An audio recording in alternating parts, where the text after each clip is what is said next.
Hello everyone. तो चलिए इस वीडियो में अपन डिस्कस करते हैं चेन होल्डिंग का कंसेप्ट। चेन होल्डिंग में बेसिकली क्या होता है, शॉर्ट में एक पेरेंट है, उसकी दो सब्सिडरी। कैसे? एक पेरेंट की एक मेन सब्सिडरी, सब्सिडरी वन, जिसमें उसने 80% होल्ड कर रखा है, और इस सब्सिडरी वन की भी एक सब्सिडरी है जिसमें इस सब्सिडरी वन ने 60% होल्ड कर रखा है फॉर एग्जाम्पल।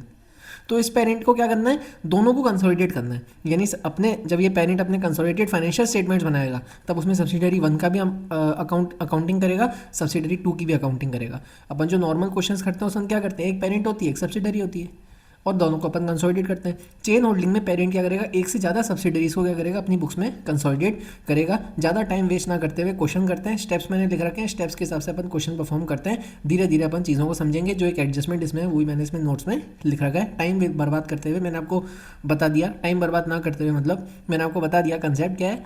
एक पेरेंट की एक से ज़्यादा सब्सिडरी, तो पेरेंट को क्या करना होता है, कंसोलिडेशन करते वक्त, कंसोलिडेटेड फाइनेंशियल स्टेटमेंट बनाते वक्त सारी सब्सिडरीज को कंसोलिडेट करना पड़ता है।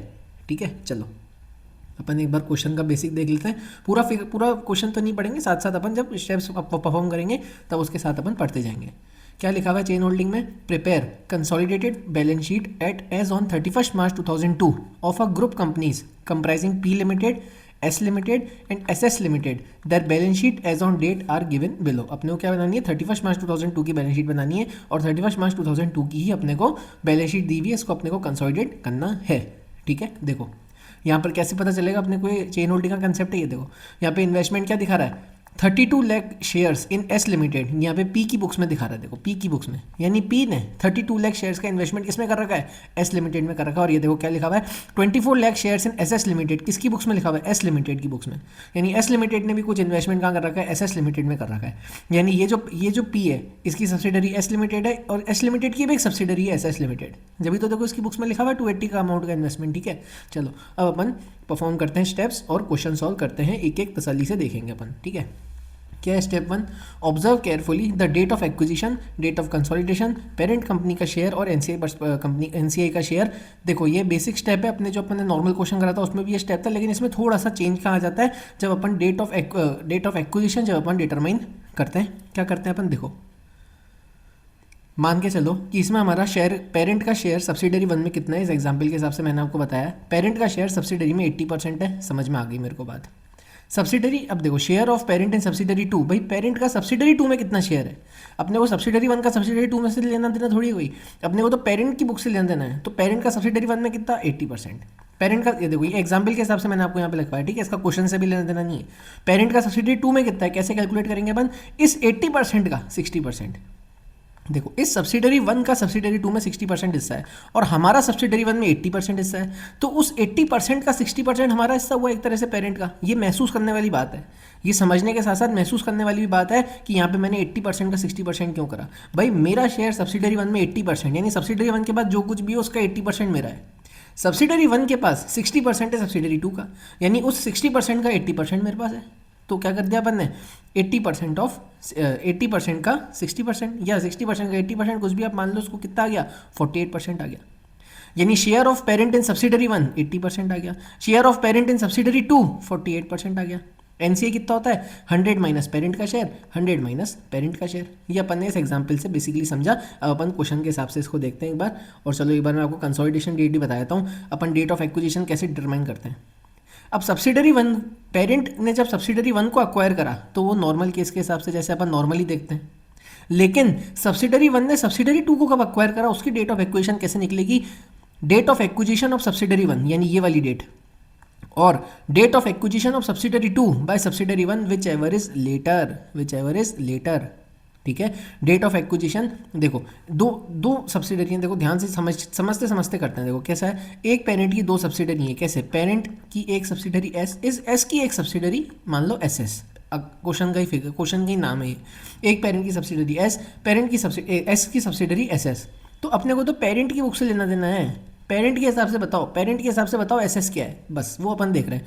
तो अपन ने पेरेंट का एसएस में होल्डिंग परसेंट कितना है वो अपन ने ऊपर निकाल लिया, एनसीआई अपन ने 100 में से होल्डिंग माइनस कर दी। अब डेट ऑफ एक्विजिशन कैसे देखें, भाई एक डेट होगी जब इस पेरेंट ने इस सब्सिडरी को अक्वायर करा होगा, और एक डेट ऐसी होगी जब इस सब्सिडरी ने इस एसएस को अक्वायर करा होगा।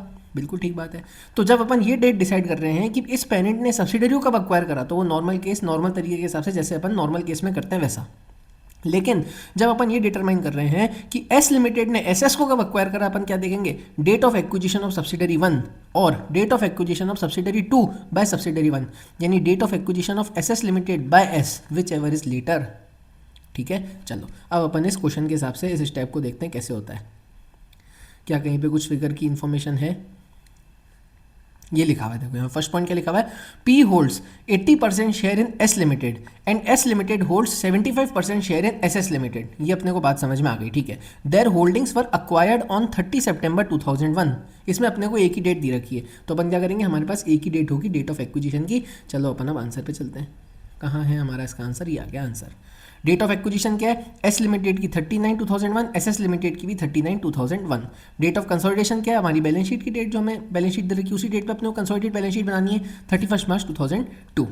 पेरेंट कंपनी की शेयर कितना है, पेरेंट की होल्डिंग एस लिमिटेड में क्वेश्चन में दे रखी थी, आपको ध्यान हो तो 80% दिखाऊँ मैं आपको वापस से, देखो यहाँ पे दे रखी है, कहाँ दे रखी है, अभी अपन ने जो पॉइंट पढ़ा था ना उसी में दे रखी है, देखो 80%। पेरेंट की एस में होल्डिंग है 80%। अब अपने को निकालनी है पेरेंट की एसएस में कितनी होल्डिंग है। देखो एस की एसएस में 75 है, लेकिन पी की एसएस में कितनी परसेंट है, 80% ऑफ 75%। यही अपन ने ऊपर भी पढ़ा था स्टेप में। चलो अपन इसको अब अप्लाई करते हैं, 80% इसमें, और parent holding in SS, parent की होल्डिंग देखनी है अपने को एसएस में कितनी है, 80 का 75%, 60% हमारे पास आ गई। एनसीआई में कुछ नहीं, 100 में से पेरेंट की माइनस कर दो, 100 में से पेरेंट की माइनस कर दो, यहाँ पर अपना स्टेप 1 खत्म हो गया। ठीक है, चलो अब अपन स्टेप 2 देखते हैं क्या है हमारा। स्टेप 2 क्या है, step 2 bifurcation of pre and post. ये जैसे अपन नॉर्मल क्वेश्चन में करते हैं, ये एग्जैक्टली सेम ही है, बस इसमें क्या करना है अपने को, दोनों जितनी भी हमारे पास सब्सिडरी होंगी उनकी सेपरेटली करनी है for all the subsidiaries by same method and adjustments as done in normal case. यानी सबसे पहले अपन एक सब्सिडरी का देखेंगे, उसका अपन प्री और पोस्ट कैलकुलेट करेंगे, फिर अपन नेक्स्ट सब्सिडरी का देखेंगे, प्री और पोस्ट कैलकुलेट करेंगे। सिंपल सी बात, सेम मेथड, बिल्कुल सेम, कुछ चेंज नहीं है इसमें। यानी जनरल रिजर्व हमारा आ जाएगा, रिटेन अर्निंग्स हमारी आ जाएंगी, और जो भी हमारे एडजस्टमेंट्स होंगे क्वेश्चन में वो हमारे आ जाएंगे। जनरल रिजर्व आ जाएगा, रिटेन अर्निंग आ जाएगी, जो भी कोई एडजस्टमेंट होगा वो आ जाएगा।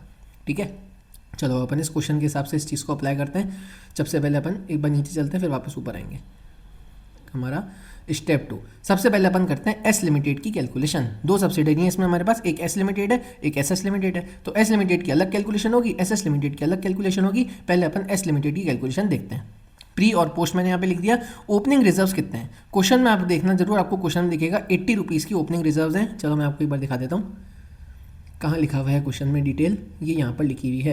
ये देखो, ये पॉइंट अपना खत्म हो चुका। देखो यहाँ पे क्या लिखा हुआ है, ऑन 1 अप्रैल 2001 हमारे को बैलेंस शीट बनानी है 31 मार्च 2002 की, यानी 1 अप्रैल 2001 ओपनिंग है। ओपनिंग पे एस लिमिटेड के रिजर्व्स कितने हैं, 80 के, और रिटेन अर्निंग कितनी है, 20 की। ठीक है, एस लिमिटेड के क्लोजिंग कितने हैं ये देखते हैं अपन। एस लिमिटेड के क्लोजिंग कितने हैं, ये रहे, एक है 100, एक है 50। ये देखो अपन किसकी डिटेल देख रहे हैं, एस लिमिटेड की देख रहे हैं, 100 है और 50 है। ठीक है, चलो अब अपन डिस्ट्रीब्यूट करते हैं हमारे टाइम रेशियो के हिसाब से।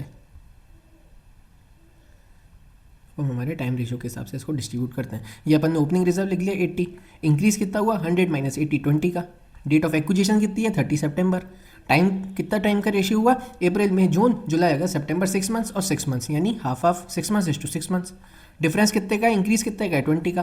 10 प्री में आ गया, 10 पोस्ट में आ गया।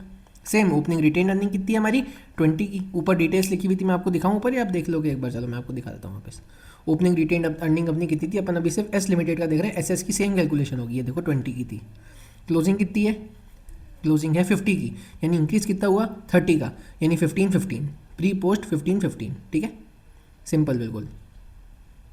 ये देखो ओपनिंग कितना 20, इंक्रीज कितना हुआ 30, 6 मंथ्स 15 ठीक है। टोटल हमारा ये प्री आ गया, ये पोस्ट आ गया, दोनों को अपन डिस्ट्रीब्यूट कर देंगे। पेरेंट की होल्डिंग है 80%, सब्सिडरी की होल्डिंग है 20%, 25 का 50 80% 20 और 20% 5। ठीक है, सेम कैलकुलेशन, बिल्कुल ditto calculation S S limited की, लेकिन इसमें एक एडजस्टमेंट है। सेम देखो, ओपनिंग अपन ने ले लिया, अपन ने इंक्रीज को वो कर दिया, डिस्ट्रीब्यूट कर दिया। अपन ने ओपनिंग रिटेन अर्निंग ले ली, अपन ने इंक्रीज को डिस्ट्रीब्यूट कर दिया। अब अपने को एक अनरियलाइज प्रॉफिट का एडजस्टमेंट करना है। सबसे पहले अपन समझते हैं अनरियलाइज प्रॉफिट क्या होता है, इसका एडजस्टमेंट क्या होता है। ये रहा अपना एडजस्टमेंट। क्या होता है unrealised profit, this adjustment is done when any asset, जैसे इन्वेंट्री या कोई भी fixed asset, is purchased or sold between parent and subsidiary before acquisition and that asset is still there with the other party on the date of consolidation. समझ में आई आपको बात? यानी during जब पेरेंट सब्सिडरी की रिलेशनशिप एग्जिस्ट कर रही थी, जब एक्विजिशन पूरा का पूरा नहीं हुआ था, तब क्या हो रहा था, कोई ट्रांजेक्शन हुआ था पेरेंट और सब्सिडरी के बीच में, और वो जो ट्रांजेक्शन हुआ था वो असेट अभी भी उस रिसीवर के पास पड़ा हुआ है. This adjustment is done when any asset, जैसे इन्वेंट्री या फिक्स्ड असेट, इज परचेज्ड और sold between parent and subsidiary before acquisition and that asset is still there with the other party on the date of consolidation. ठीक है. Thus we have to adjust the unrealised profit part, यानी एक ने दूसरे को बेचा. जब कोई बेचता है तो वो प्रॉफिट पे बेचता है. ठीक है, वो प्रॉफिट पे बेचता है, यानी कुछ अनरियलाइज प्रॉफिट अभी भी एग्जिस्ट कर रहा है. उस अनरियलाइज प्रॉफिट को अपने को एलिमिनेट करना है. अनरियलाइज प्रॉफिट क्या होता है? सेल वैल्यू माइनस कॉस्ट या कैरिंग अमाउंट. जैसे इन्वेंट्री सेल हो रही है तो कॉस्ट लेंगे, कोई दूसरा सेट है कैरिंग अमाउंट ले लेंगे. तो अनरियलाइज प्रॉफिट कितना हुआ? सेल वैल्यू जितने मैंने सेल करा माइनस उसकी मेरी बुक्स में कितनी कॉस्ट दिख रही थी या कैरिंग अमाउंट दिख रही थी, वो हो गया हमारा अनरियलाइज प्रॉफिट पार्ट. अब इसको एडजस्ट कैसे करेंगे अपन, उसके स्टेप समझते हैं अपन. सबसे पहले अपन ये चेक करेंगे कि ट्रांजैक्शन जो है बिटवीन पेरेंट एंड सब्सिडरी का, क्या वो अपस्ट्रीम है या डाउनस्ट्रीम है. अपस्ट्रीम का क्या मतलब होता है? Subsidiary to parent. इसको कैसे समझेंगे अपन, याद कैसे रख सकते हो आप इसको? देखो, सब्सिडरी छोटी होती है, पेरेंट बड़ा होता है, यानी छोटे से बड़े के ऊपर जा रहा है, अब जा रहा है, अब छोटे से बड़े के ऊपर जा रहा है, अब. यानी सब्सिडरी ने पेरेंट को कुछ बेचा, सब्सिडरी ने पेरेंट को कुछ बेचा, यानी अपस्ट्रीम. सब्सिडरी छोटी, पेरेंट बड़ी होती है, तो छोटे ने बड़े को कुछ दिया, क्या हुआ? अपस्ट्रीम, ऊपर की तरफ ट्रांजैक्शन हो रहा है. डाउनस्ट्रीम कितना हुआ? सब्सिडरी, पेरेंट ने सब्सिडरी को दिया. डाउनस्ट्रीम कितना? पेरेंट बड़े से छोटे में जा रहे हैं, डाउन जा रहे हैं, पेरेंट से छोटा, पेरेंट से सब्सिडरी, तो क्या हो गया? वो डाउनस्ट्रीम हो गया. तो सबसे पहले अपने को चेक करना है क्या ट्रांजैक्शन अपस्ट्रीम है या फिर डाउनस्ट्रीम है. ठीक है, चलो अब step 2. If transaction is upstream, upstream का क्या मतलब? सब्सिडरी ने पेरेंट को बेचा है. इफ ट्रांजैक्शन अपस्ट्रीम, तो लेस जो ऊपर अपन ने अनरियलाइज प्रॉफिट का पार्ट कैलकुलेट करा ना, सेल माइनस कॉस्ट का, तो less unrealise profit part from post acquisition retained earning, और उस less from asset from consolidated balance sheet. जो हमारा अनरियलाइज प्रॉफिट का पार्ट है, जो हमारा अनरियलाइज प्रॉफिट है, उसको अपन क्या करेंगे? लेस कर देंगे पोस्ट एक्विजिशन रिटेन्ड अर्निंग से, और लेस कर देंगे asset side from consolidated balance sheet. अगर वो ट्रांजैक्शन डाउनस्ट्रीम है, यानी पेरेंट ने सब्सिडरी को कुछ दिया, तो अपन क्या करेंगे? लेस कर देंगे unrealised profit part from consolidated retained earning, और लेस कर देंगे unrealised profit part from that asset in consolidated balance sheet. ठीक है, तो ये दो स्टेप अपने को हर असेट की सेल परचेज पे करने हैं. लेकिन जो हमारा स्टेप 3 है, this step will be done in case of depreciable assets only. In case of depreciable assets, some extra depreciation have been charged on unrealized profit part, so we have to eliminate that extra depreciation part. भाई, जो depreciable asset होते हैं उसमें unrealise profit के साथ साथ उस unrealise profit पे कुछ डेप्रिसिएशन भी लगा हुआ होता है, बिल्कुल लगा हुआ होता है. तो उस अनरियलाइज प्रॉफिट को तो अपन हटाएंगे, लेकिन अनरियलाइज प्रॉफिट पे जो एक्स्ट्रा डेप्रिसिएशन लगा हुआ है, ध्यान से सुनना, कौन सा depreciation? On that unrealised profit part. Depreciation on unrealised profit part, उसको अपने को क्या करना है? एलिमिनेट करना है, उसको अपने को एडजस्ट करना है. कैसे एडजस्ट करेंगे अपन? आ जाओ देखते हैं. सबसे पहले अपन देखते हैं हमारा एक्स्ट्रा डेप्रिसिएशन कितना आता है. डेप्रिसिएशन ऑन परचेज्ड या सोल्ड अमाउंट, यानी जो सेल वैल्यू है ना हमारी, उस सेल वैल्यू पे कितना डेप्रिसिएशन चार्ज हुआ, माइनस डेप्रिसिएशन ऑन कॉस्ट या कैरिंग अमाउंट. भाई, सेल माइनस कॉस्ट ही तो अनरियलाइज प्रॉफिट पार्ट था. सेल माइनस, ऊपर अपन ने पढ़ा unrealised profit is equal to sale minus cost. ये देखो यहाँ पर अपन ने पढ़ा था unrealised profit is equal to sale minus cost. अब इसी अनरियलाइज प्रॉफिट पे तो अपन डेप्रिसिएशन चेक कर रहे हैं इनटू परसेंटेज, जिससे अपने पास डेप्रिसिएशन है. बस देखो वही तो करें, depreciation on sale amount minus depreciation on cost या कैरिंग अमाउंट. तो हमारा एक्स्ट्रा डेप्रिसिएशन पार्ट आ गया. एक्स्ट्रा डेप्रिसिएशन पार्ट किस पर? On unrealised profit part. Simple. Depreciation on purchase amount minus depreciation on cost की कैरिंग अमाउंट. हमारे पास क्या आ गया? एक्स्ट्रा डेप्रिसिएशन पार्ट आ गया. अब इसको एडजस्ट कैसे करेंगे? ध्यान से वापस अपने को देखना है. ट्रांजैक्शन अपस्ट्रीम है, अपस्ट्रीम का मतलब सब्सिडरी पेरेंट को कुछ दे रही है, तो अपन क्या करेंगे? इंक्रीज एक्स्ट्रा डेप्रिसिएशन, ये जो कैलकुलेट करा अपन ने figure, extra depreciation to consolidated retained earning and increase that extra depreciation in asset in consolidated balance sheet. अपन उस असेट की वैल्यू इंक्रीज कर देंगे उस एक्स्ट्रा डेप्रिसिएशन के अमाउंट से, यानी अनरियलाइज प्रॉफिट पार्ट पे जो डेप्रिसिएशन चार्ज हुआ उस डेप्रिसिएशन के अमाउंट से. ये एडजस्टमेंट अपना इस क्वेश्चन में, इसलिए मैं आपको समझा रहा हूँ. ठीक है, अपन वही डिस्कस करेंगे. अगर ट्रांजैक्शन डाउनस्ट्रीम है तो increase extra depreciation part two post acquisition retained earning and increase extra depreciation part two the consolidated balance sheet. समझ में आ गई आपको बात? अब अपन देखते हैं कि हमारा एडजस्टमेंट क्या कहता है. चलो अब अपन देखते हैं इसमें हमारा एडजस्टमेंट कहाँ पर है. ये वाला जिसके लिए अपन ने पूरा का पूरा समझा. हमारा एडजस्टमेंट है ये रहा, देखो ये रहा. ₹10 lakh included in inventory figure of S Limited is inventory which have been purchased from SS Limited at cost plus 25%. यानी एस लिमिटेड की बैलेंस शीट में एक इन्वेंट्री दिखाई दे रही है 10 लाख की, जो उसने परचेज करी थी एसएस लिमिटेड से जब उनकी सब्सिडरी की रिलेशनशिप चालू थी, जब पूरा का पूरा अक्वायर नहीं हुआ था. ठीक है। तो अब अपने को इस एक्स्ट्रा डेप्रिसिएशन पार्ट को एडजस्ट करना है किसकी बुक से, एसएस लिमिटेड की बुक से। अब अपन एसएस लिमिटेड के प्री और पोस्ट की कैलकुलेशन कर रहे हैं, तो उसमें अपने को रिड्यूस करना पड़ेगा। कैसे अपन रिड्यूस करेंगे, चलो अपन इसको समझते हैं। और क्योंकि इन्वेंट्री का पार्ट है, ये डेप्रिशिएबल असेट वाला नहीं है, तो इसमें जो हमारा स्टेप 3 है ना, जो लास्ट वाला भी अपन ने समझा था डेप्रिसिएशन वाला पार्ट, वो उसमें इंक्लूड नहीं होगा, वो इस वाले पे अप्लाई नहीं होगा, क्योंकि इन्वेंट्री पे डेप्रिसिएशन नहीं लगता। ठीक है, यहाँ पे अगर प्लांट एंड मशीनरी होती तो अपन उस चीज़ को भी एडजस्ट करते। चलो अब अपन समझते हैं इसका एडजस्टमेंट अपन कैसे करेंगे। अपन समझते हैं इसका अपन एडजस्टमेंट कैसे करेंगे। ये अपन ने प्री पोस्ट देखो एस लिमिटेड की कैलकुलेशन कर ली। अब अपन एसएस लिमिटेड में अपन ने सेम वाली कैलकुलेशन तो कर ही ली जो अपन ने ऊपर एसएस में करी थी। ओपनिंग ले लिया, इंक्रीज ले लिया, फिर अपन ने ओपनिंग ले लिया, रिटेन अर्निंग का उसका इंक्रीज ले लिया। अब ये अनरियलाइज प्रॉफिट पार्ट को वर्किंग नोट 1 में अपन समझते हैं। देखो, calculation of unrealised profit on upstream transaction from SS limited to S limited, SS limited to S limited. SS limited क्या है, एस लिमिटेड की सब्सिडरी है। एसएस लिमिटेड एस लिमिटेड की सब्सिडरी है। एसएस लिमिटेड ने एस लिमिटेड को दिया, SS limited ने एस लिमिटेड को इन्वेंट्री दी, क्या हुआ, ये अपस्ट्रीम हुआ, सब्सिडरी टू पेरेंट हुआ। हाँ बिल्कुल, ये बात तो आपको समझ में आ रही है कि एस लिमिटेड पेरेंट और एसएस लिमिटेड सब्सिडरी। हाँ, ये बात मेरे को समझ में आ रही है कि पेरेंट की एक सब्सिडरी है एस लिमिटेड, और उस एस लिमिटेड की भी एक सब्सिडरी है एसएस, यानी एस जो है वो एसएस का पेरेंट हुआ।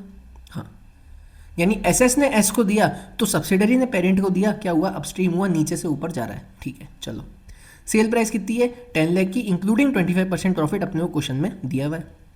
तो कॉस्ट प्राइस कितनी हुई साहब, कॉस्ट प्राइस कितनी हुई साहब, ये जो 10 लाख है ये 125% है। कैसे, इंक्लूडिंग 25% इसमें इंक्लूडेड है। सेल प्राइस में इंक्लूडेड है 25%, यानी cost plus profit is equal to sale. मान लो कॉस्ट 100 है, प्रॉफिट कितना हुआ 25%, सेल कितनी है 125%। समझ में आ गया आपको बात, 25 कैसे आया। अब अपन क्या कर रहे हैं, कॉस्ट प्राइस निकाल रहे हैं। 10 लाख 125% है, तो 100% कितना हुआ, यानी कॉस्ट कितनी हुई 8 लाख की हुई, यानी sale price 10 lakh, cost price 8 lakh, unrealised profit कितना हुआ, सेल माइनस कॉस्ट 2 लाख। बिल्कुल ठीक है। क्या कर देंगे इस 2 लाख को अपन, चलो अपन चेक करते हैं ये कौन सा ट्रांजेक्शन है, अपस्ट्रीम ट्रांजेक्शन है साहब। अपस्ट्रीम ट्रांजेक्शन में अपन क्या करते हैं, अभी अभी अपन ने पढ़ा था, चलो फिर से अपन देखते हैं। इस तरह से अगर अपन समझ के चलेंगे स्टेप्स को एग्जाम के पर्पज से, तो देखो याद करके चलेंगे अगर, तो अपना एग्जाम में क्वेश्चन बहुत अच्छे से सॉल्व होगा। ठीक है, चलो कहाँ गया अपना वो एडजस्टमेंट जो अपन ने समझा था अभी, ये रहा अपस्ट्रीम ट्रांजेक्शन दे, ये रहा अपस्ट्रीम। ये अपस्ट्रीम में क्या करते हैं अपन, less unrealise profit from post acquisition retain earning and less from asset in consolidated balance sheet. ठीक है, वही लिखा होगा, देखो नीचे कहाँ है हमारा एडजस्टमेंट, ये रहा, less from post acquisition retain earning and less the inventory from consolidated balance sheet. चलो अपन अभी स्टेप 2 कर रहे हैं, पोस्ट एक्विजिशन रिटेन अर्निंग में से इसको अपन लेस कर देते हैं। ये अपन ने, ये देखो ये लेस कर दिया यहाँ पे 2 लाख। ठीक है, समझ में आ गई बात। तो यानी हमारा प्री कितना आ गया 115 आ गया। एसएस लिमिटेड के केस में, एस लिमिटेड की कैलकुलेशन अपन ऊपर कर चुके, ये एडजस्टमेंट सिर्फ एसएस लिमिटेड की बुक्स में होगा, क्योंकि ये एस और एसएस के बीच का मामला है। तो अपन क्या करेंगे, एसएस लिमिटेड की जब अपन प्री एक्विजिशन रिजर्व बना रहे हैं, भाई वापस और समझ लो उसको, ये भी डाउट आ सकता है। अपन हमेशा सब्सिडरी के प्री पोस्ट में एडजस्टमेंट करते हैं। हाँ, सब्सिडरी इस केस में कौन है, एसएस लिमिटेड है। एक है सब्सिडरी एस लिमिटेड, वो पेरेंट की है, और एक सब्सिडरी है एसएस लिमिटेड। तो इस ट्रांजैक्शन में किसके बीच में हुआ, ये एस और एसएस के बीच में हुआ। तो अपन क्या करेंगे, सब्सिडरी इस केस में कौन है, एस और एसएस के बीच में, एसएस लिमिटेड सब्सिडरी है। तो अपन क्या करेंगे, एसएस लिमिटेड की बुक्स में एडजस्टमेंट कर देंगे। यानी इस केस में आप इसको ऐसे समझो कि यहाँ पर एस पेरेंट है और एसएस सब्सिडरी है। अपन क्या कर रहे हैं, प्री पोस्ट एडजस्टमेंट कर रहे हैं सब्सिडरी का, भाई सब्सिडरी के बुक्स में करते हैं। अपन ने यहाँ पर लेस कर दिया पोस्ट एक्विजिशन रिटेन अर्निंग में से। ठीक है, एस लिमिटेड के केस में ऐसा कोई एडजस्टमेंट नहीं था, इसलिए अपन ने उसका नॉर्मल रखा। एसएस लिमिटेड की बुक्स में अपन ने एडजस्टमेंट कर दिया। मैं उम्मीद कर रहा हूँ आपको ये चीज़ समझ में आ गई होगी, इसका डाउट आप नहीं पूछोगे, और आएगा भी डाउट तो कोई दिक्कत नहीं है, फिर से अपन इस चीज़ को समझ सकते हैं। यूट्यूब का कमेंट सेक्शन है, टेलीग्राम है आपके पास। चलो अब अपन क्या करते हैं, हमने क्या कर दिया, पोस्ट को बांट दिया। पेरेंट का हो गया 60% हिस्सा 13.8, सब्सिडरी का हो गया 40% हिस्सा 9.2। चलो अपनी स्टेप 3 क्या कहता है, अपन ने 2 स्टेप खत्म कर लिए। चलो अब अपन करते हैं हमारा, ये हमने स्टेप 2 कर लिया, अपन स्टेप 3 करते हैं। अपने को अब क्या करना है, नेट असेट्स कैलकुलेट करना है। नेट असेट्स की कैलकुलेशन बिल्कुल सेम है जैसे अपन नॉर्मल केस में करते हैं, यानी share capital of subsidiary add pre acquisition reserves. Share capital कितनी है हमारी दोनों सब्सिडरीज की, चलो देखते हैं कितनी है हमारी शेयर कैपिटल दोनों सब्सिडरीज की। ये रही, एक की है 400, एक की है 320। चलो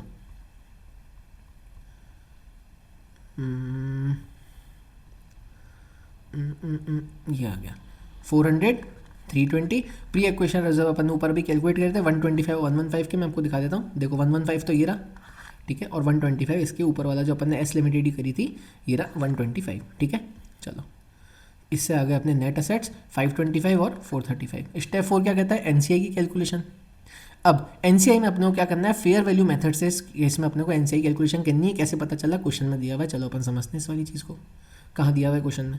दो तरह से अपन एनसीआई को मेजर करते हैं, एक होता है proportionate share of net assets method, एक होता है फेयर वैल्यू मेथड। इस क्वेश्चन में अपन चलो अपन पहले देखते हैं फेयर कैसे अपन मेजर कैसे करते हैं, पहले वो समझते हैं, उसके बाद आते हैं इस पर। ये देखो स्टेप 4 अपन कर रहे हैं, स्टेप 3 अपन कर चुके हैं। Step 4 calculation of NCI. सबसे पहले अपन एनसीआई देखेंगे डेट ऑफ एक्विजिशन पे, फिर अपन देखेंगे एनसीआई डेट ऑफ कंसोलिडेशन पे। सबसे पहले डेट ऑफ एक्विजिशन पे कैसे कैलकुलेट करते हैं, या तो फेयर वैल्यू मेथड से करते हैं या फिर proportionate share of net assets method से करते हैं, ठीक है। Fair value method, number of shares with NCI into fair value पर शेयर, ठीक है। ये चीज़ अपने को ध्यान में रखनी है क्वेश्चन करते वक्त, number of shares of NCI into fair value पर शेयर, ठीक है। चलो अपन क्वेश्चन के एडजस्टमेंट पे चलते हैं, जहाँ पर क्वेश्चन ने इस चीज़ का अपने को डेटा दिया हुआ है। अपन का ये पॉइंट खत्म हो गया, अपन ने ये पॉइंट भी कर लिया, ठीक है। चलो इस पॉइंट का ऐसा कुछ खास रेलिवेंस है नहीं, तो ये मतलब evenly through out the year, तो अपने को टाइम रेशियो में जो अपन डिस्ट्रीब्यूट कर रहे हैं ना उसके लिए दिया हुआ है बस। चलो 5th पॉइंट आ गया अपना मेन एडजस्टमेंट, अपन इसको पढ़ते हैं। The parent company has adopted an accounting policy to measure non-controlling interest at fair value. Fair value पे मेजर करना है। यहाँ से अपने को पता चला कि अपने को फेयर वैल्यू मेथड अप्लाई करना है एनसीआई का कैलकुलेशन करते वक्त। Assume market price of S limited and SS limited are same as respective fair face values. Market price का मतलब फेयर वैल्यू, फेयर वैल्यू क्या होती है, उसकी मार्केट प्राइस होती है। तो इसमें क्या बोला हमें कि फेस वैल्यू ही मार्केट प्राइस है, फेस वैल्यू ही फेयर वैल्यू है, फेस वैल्यू ही फेयर वैल्यू है, यानी फेस वैल्यू ही फेयर वैल्यू का है, मतलब यही हमारी फेयर वैल्यू है 400 और 320, ठीक है। समझ में आ गई आपको बात, 400 और 320 ही फेस वैल्यू है। अब इसमें अपन क्या करेंगे, एनसीआई निकालते वक्त इसको मल्टीप्लाई कर देंगे एनसीआई परसेंट से, इसको मल्टीप्लाई कर देंगे एनसीआई परसेंट से। समझ में आ गई बात, यानी सिंपल सी बात है, वैसा समझो कि ये जो 10 रुपीज़ पर शेयर की फेस वैल्यू है ना, ये 10 रुपीज़ पर शेयर की ही फेयर वैल्यू है। Face value is equal to fair value, यानी अपन जब एनसीआई कैलकुलेशन करेंगे तो अपन इसको मल्टीप्लाई कर देंगे एनसीआई परसेंटेज से। चलो अपन अब NCI as on date of acquisition सबसे पहले कैलकुलेट करते हैं। ये अपन कर चुके, ये अपन कर चुके, हाँ ये अपन कर चुके, नेट असेट्स की कैलकुलेशन अपन पूरी कर चुके। और अपन एनसीआई देख रहे हैं डेट ऑफ एक्विजिशन पे। देखो 400 का 20%, 320 का 40%। एनसीआई अपन ने ऊपर बताया था अपने स्टेप 1 में अपन ने कैलकुलेट करे थे कि 100 माइनस पेरेंट की होल्डिंग करके, तो 20% एस लिमिटेड की, 40% एसएस लिमिटेड की। हमारे पास आ गई NCI as on date of acquisition 80 और 128। अब अपन देखते हैं NCI as on date of consolidation. NCI days of acquisition ऊपर अपन ने निकाली 80 और 128, एड पोस्ट एक्विजिशन का एनसीआई का पार्ट 5 और 9.2। ये कहाँ से आया फिगर, ये यहाँ से आए 5 और 9.2। ये देखो ये 5 S1 का, एस लिमिटेड का, सब्सिडरी 1 का, और ये इसका 9.2 सब्सिडरी 2 का, यानी हमारी एसएस लिमिटेड। अपन ने यहाँ पे इसको ऐड कर दिया अनरियलाइज प्रॉफिट, एनसीआई के शेयर को पोस्ट एक्विजिशन में, फिर अपन ने लेस करा एनसीआई पार्ट। ये देखो मेन एडजस्टमेंट है, इसमें अपन क्या करते हैं, चलो अपन ऊपर अब समझते हैं इस चीज़ को। ये है इस चेन होल्डिंग का एक मेन एडजस्टमेंट जो आपको बहुत अच्छे से ध्यान में रखना है, आपको उसको भूलना नहीं है। ये आ गए अपन यहाँ पर, क्या करते हैं अपन, ये तो सेम है। देखो ये एनसीआई और डेट ऑफ एक्विजिशन, ठीक है, नॉर्मल एक्वेशन, नॉर्मल कंसोलिडेशन के क्वेश्चन में भी अपन ये करते हैं, ये भी अपन नॉर्मल कंसोलिडेशन के क्वेश्चन में करते हैं, ये भी अपन नॉर्मल कंसोलिडेशन क्वेश्चन में करते हैं। अब ये क्या है साहब, minus NCI share of subsidiary 1 of investment in subsidiary 2। यानी मानो कि अपनी मैं पेरेंट हूँ पी, ठीक है, मैंने एक सब्सिडरी में इन्वेस्ट कर रखा है सब्सिडरी 1, सब्सिडरी 1 ने और उसकी सब्सिडरी है सब्सिडरी 2, ठीक है। यानी मान लो कि मेरा 80, मान लो कि हाँ चलो ठीक है, मानो कि मेरा 80, मैं पेरेंट हूँ, मेरा 80% शेयर है सब्सिडरी 1 में, और इस सब्सिडरी 1 का 60% शेयर है सब्सिडरी 2 में, ठीक है। ये अपन ने समझ लिया। यानी जब इस सब्सिडरी 1 ने, इस सब्सिडरी 2 को पैसा दिया होगा, सब्सिडरी 1 ने सब्सिडरी 2 का अक्वायर करा, यानी इसने कुछ परचेज कंसिडरेशन दिया होगा, हाँ। यानी इस सब्सिडरी 1 में एक हिस्सा है 80% का हमारा, और एक है एनसीआई 20%। बिल्कुल मानते हो आप, हाँ मानते हैं। इस पेरेंट का 80% हिस्सा है, ये 80% और बचा हुआ 20%, हाँ। जब इस सब्सिडरी 1 ने इस सब्सिडरी 2 को पैसा दिया, तो यानी इस सब्सिडरी 1 के 80% वाले लोगों ने भी कुछ पैसा दिया होगा और 20% वाले लोगों ने भी कुछ पैसा दिया होगा, हाँ बिल्कुल। तो यानी इस एनसीआई का भी कुछ शेयर कम हुआ होगा, हाँ कम हुआ होगा, बस वही अपन यहाँ पे डिडक्ट कर रहे हैं। क्या करेंगे अपन, investment amount in subsidiary two, ध्यान से देखो मैंने सब कुछ बिल्कुल क्लियरली लिखा हुआ है यहाँ पे, जिससे आपको एग्जाम में कोई दिक्कत नहीं है, ध्यान से पढ़ो क्या लिखा है।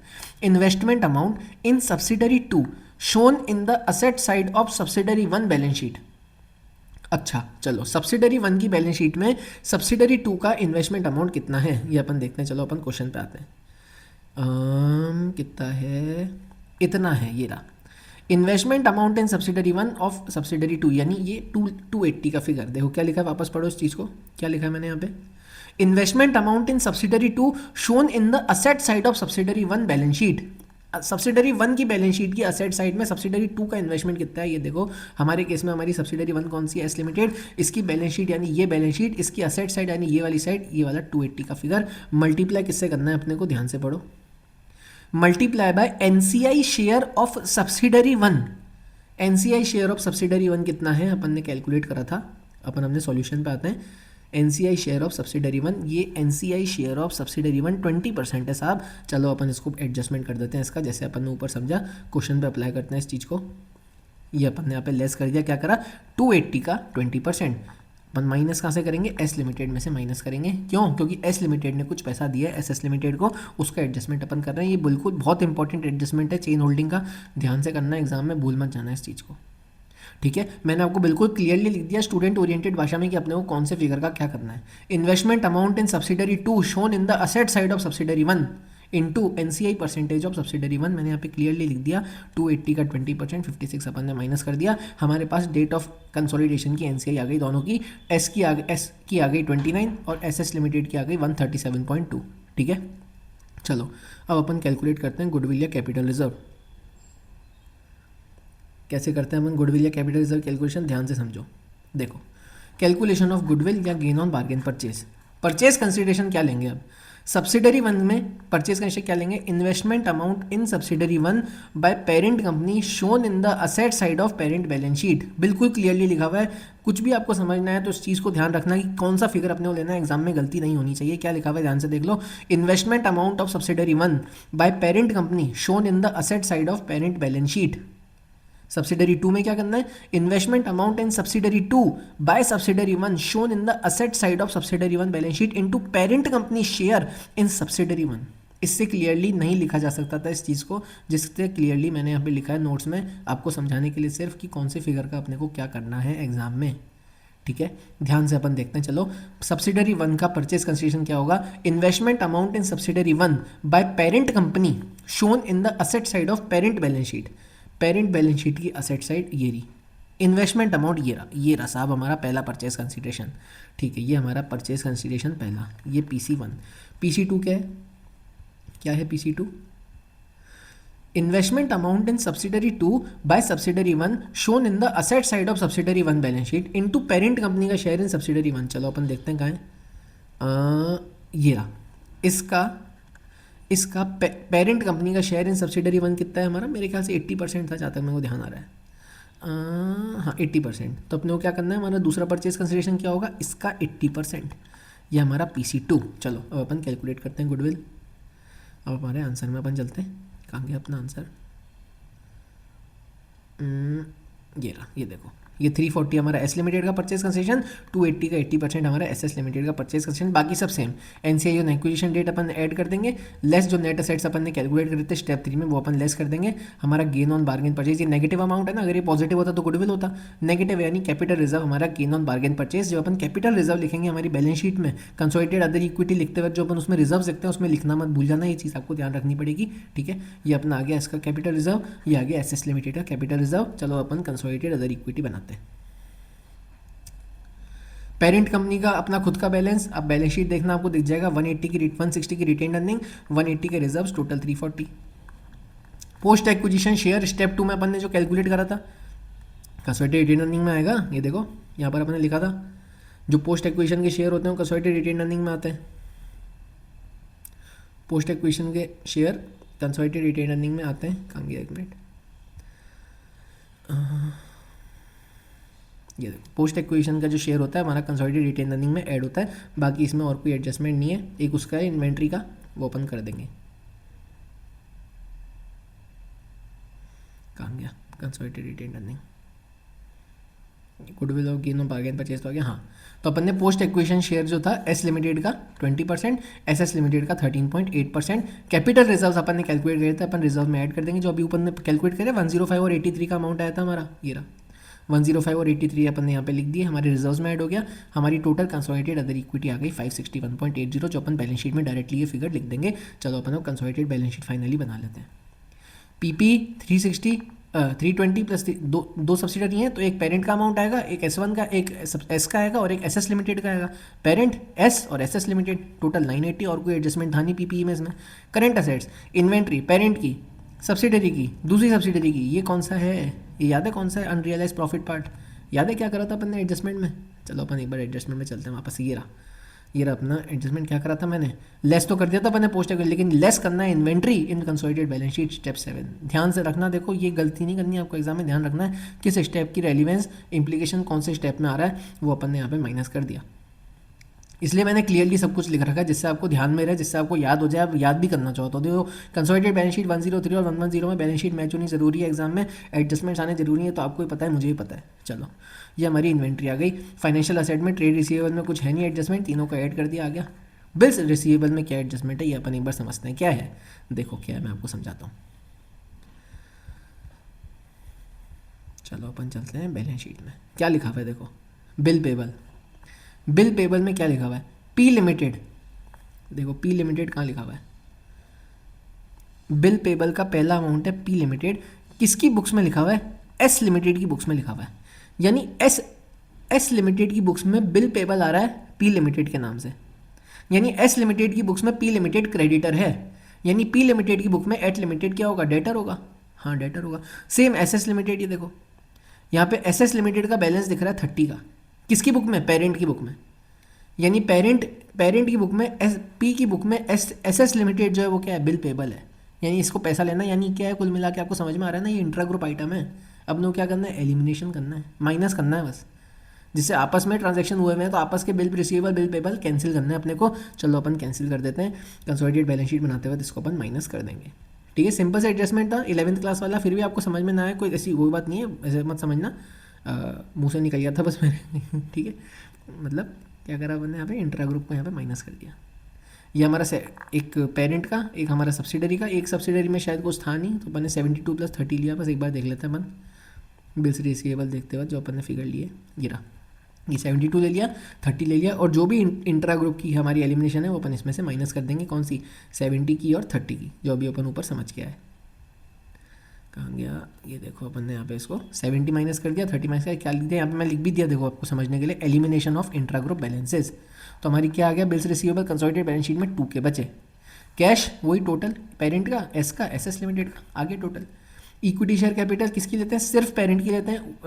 बैलेंस शीट के पॉइंट्स में मैंने मेंशन कर रखा है, देखो ध्यान से पढ़ लो आप, मैंने लिखा हुआ है सब कुछ जिससे गलती नहीं है। देखो क्या लिखा हुआ है, do not right investment amount of parent company in the subsidiary company mention on the asset side of, यानी कुल मिला के पेरेंट का जो इन्वेस्टमेंट है सब्सिडरी अमाउंट है वो अपने को नहीं लेना है बैलेंस शीट में। और दूसरा क्या नहीं लेना है, शेयर कैपिटल और रिजर्व्स ऑफ सब्सिडरी कंपनी अपने को मेंशन, जो liability side of balance sheet है सब्सिडरी कंपनी की, यानी कुल मिला के सब्सिडरी की जो शेयर कैपिटल और रिजर्व्स है अपने को नहीं लेना है, सिर्फ पेरेंट का शेयर कैपिटल अपने को लेना है। ठीक है, दोनों पॉइंट्स आप ध्यान रखना कंसोलिडेटेड बनाते वक्त कि दोनों चीज़ें अपने को कंसीडर नहीं करनी है। कौन सी दो चीज़ें, एक तो investment amount of parent company in subsidiary company जो पेरेंट की बुक्स में दिखाई दे रहा है वो वाला इन्वेस्टमेंट अमाउंट, और दूसरा सब्सिडरी की शेयर कैपिटल और रिजर्व्स। तो हमारे इस केस में पेरेंट का सब्सिडरी और शेयर कैपिटल और रिजर्व्स कितने हैं, 600 की है।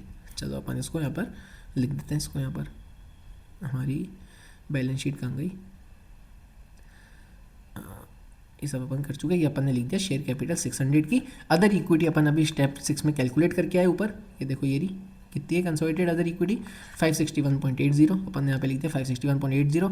NCI as on date of consolidation, बिल्कुल ध्यान से लिखना, अपन ने एक की 8029 ऊपर याद है फिगर आए थे 29 और 137.2 दिखाऊँ मैं आपको, ये रहा 29 इसकी 137.2 इसकी, दोनों को ऐड करके अपनी एनसीआई आ गई, ये अपन ने यहाँ पे एनसीआई लिख दिया।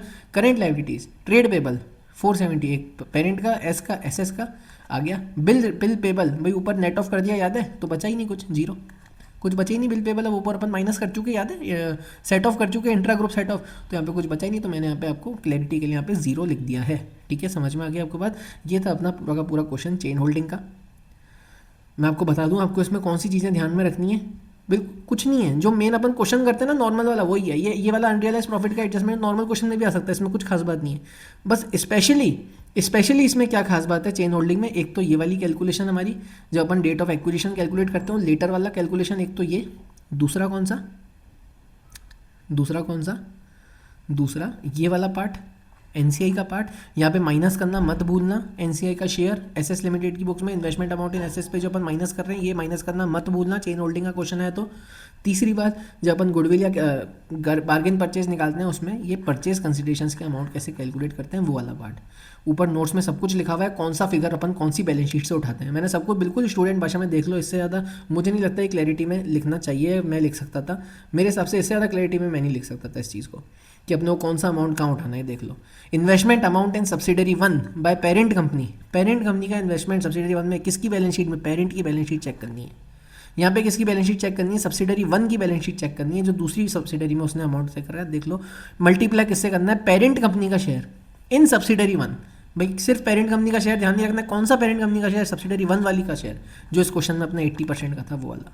क्लैरिटी रखना दिमाग में, समझ के चलना, स्टेप्स को अप्लाई करना, वहाँ पे सब कुछ अच्छा होगा। ठीक है, अगर ये क्वेश्चन आता है हमारा या चेन होल्डिंग का क्वेश्चन आता है तो मैं उम्मीद कर रहा हूँ आपको ये क्वेश्चन अच्छे से समझ में आया होगा। ये पीडीएफ आपको टेलीग्राम चैनल में मिल जाएगी और उसका लिंक आपको डिस्क्रिप्शन से मिल जाएगा। सपोर्ट कीजिएगा और सब्सक्राइब भी कीजिएगा। Thank you so much.